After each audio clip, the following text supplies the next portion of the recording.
Okay, so which one do you want to read? Let's take a look. Blue. Well, we have, look. This one. Sure? Maybe this one? Or maybe this one. Okay. Okay. Bubble Trouble? Yeah? Will you help me read? Where are the bubbles? Asks Elma. Oh no! Oh no! Oh The Magical Snow Garden. Far away, where snowflakes twinkled, lived a little penguin called Wellington. Wellington loved his snowy world, sliding down hills, digging for treasure, and sharing books with his very best friend.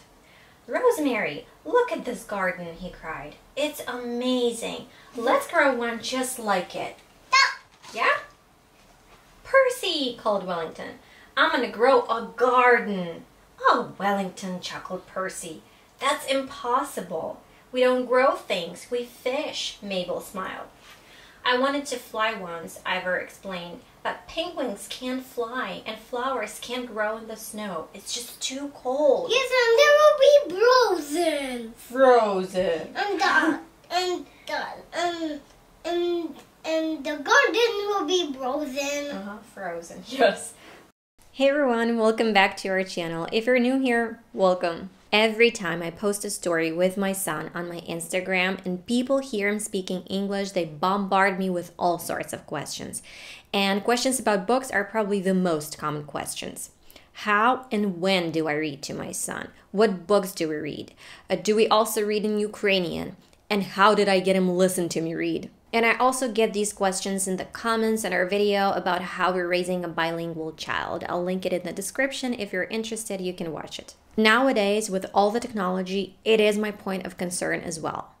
So I started reading to Alex when he was like 1, and it's not that he started showing interest in books right away or even listening to stories. Following child psychologist advice and observing my kid, I started with introducing him to books first. I use the ones with fewer words but more pictures, and I describe those pictures instead of reading.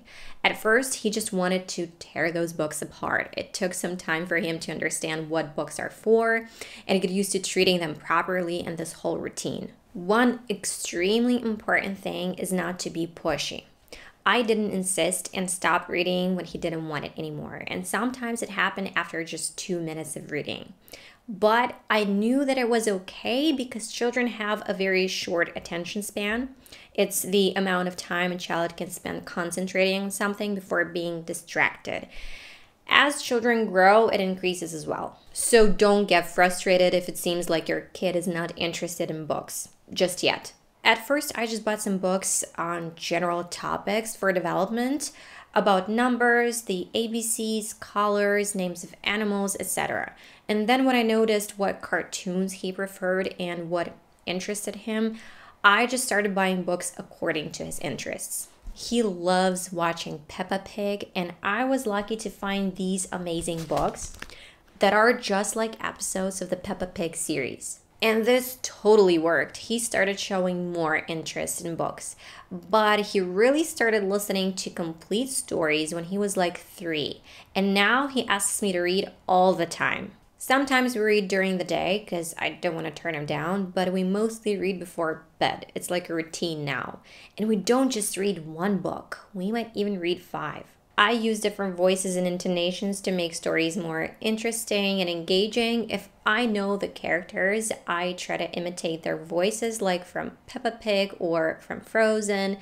Olaf's manner of speaking, because we have 2 books specifically about him, and he loves this. Alex reads words and even sentences with me, pretends to be reading, and sometimes is even trying to read for real. We also have and read, but less, books in Ukrainian and bilingual books that are very cool actually, and he loves listening to me reading them and repeats the words from those books as well. So be patient, everything falls into places at its time. I'm talking about my child. Every child, family, and situation is unique.